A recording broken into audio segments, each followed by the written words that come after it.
You made it to part 5 of our forward roll class, and in this section we're going to talk about the important takeaways so that you can practice your forward rolls as successfully and safely as possible.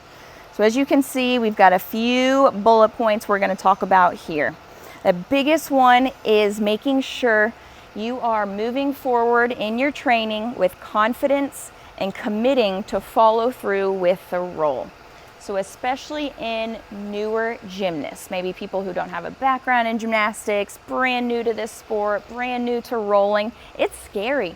Absolutely it is, okay? I was there once. I was just there like 20 years ago learning this stuff as a little kid.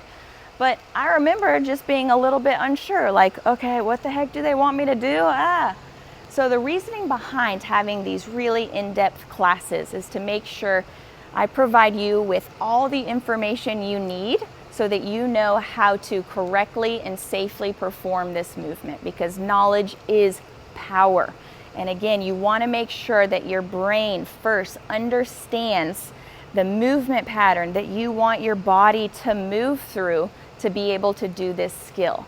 So you want to definitely make sure that you take time to digest, understand all the information that we've talked about so that you can be confident and commit to following through when attempting your forward roll.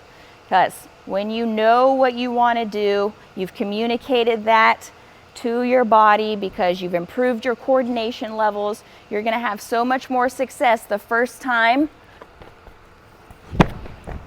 you go through the forward roll steps. You're like, yes, I got this because I've prepared for this. I've studied for this just like you would study for a test in school.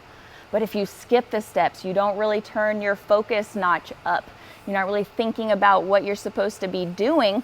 A lot of new athletes will freak out mid-skill and then end up just stopping because they don't really know what they want their body to do, and so they just throw themselves into it, and then the body goes into survival mode and it just cuts you off. You just freeze up mid-air, and that's when injuries happen. That's when you put yourself at a higher risk for injury because you haven't taken the time to prepare your body to do this movement that you're asking it to do, okay?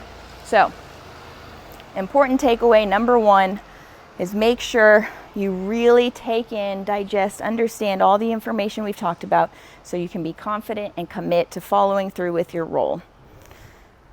Point number 2, forget your ego and start simple, okay? So a lot of people who are maybe you've done gymnastics within other areas of sport or fitness before, and you're like, no, I'm past the wedge progression. I'm past this basic step-by-step roll, and you immediately try a fast roll or a handstand forward roll. Guess what? It's probably not gonna go well because just like in school, if you skip a week or a month's worth of lesson planning, you're not gonna know that information, so you're gonna go to take the test and you're just gonna be winging it, okay? We don't want to wing things in gymnastics. You have to properly prepare.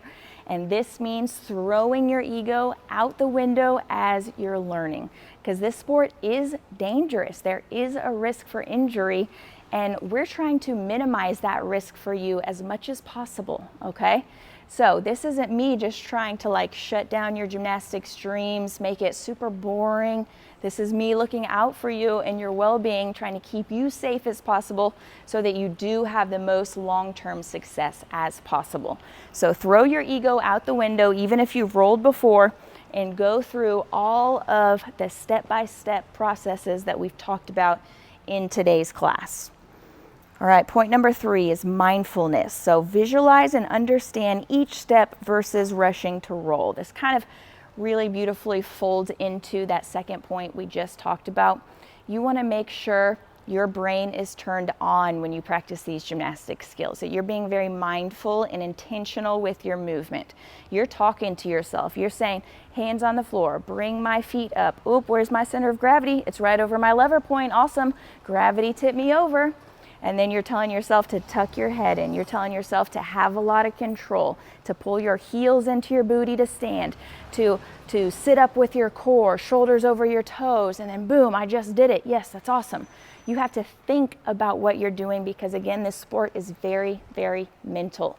The brain has to first understand before the body can be expected to do it. So we can't zone out in gymnastic skills like you can in some other areas of sport. We've got to be very intentional with how we practice and how we approach these movements.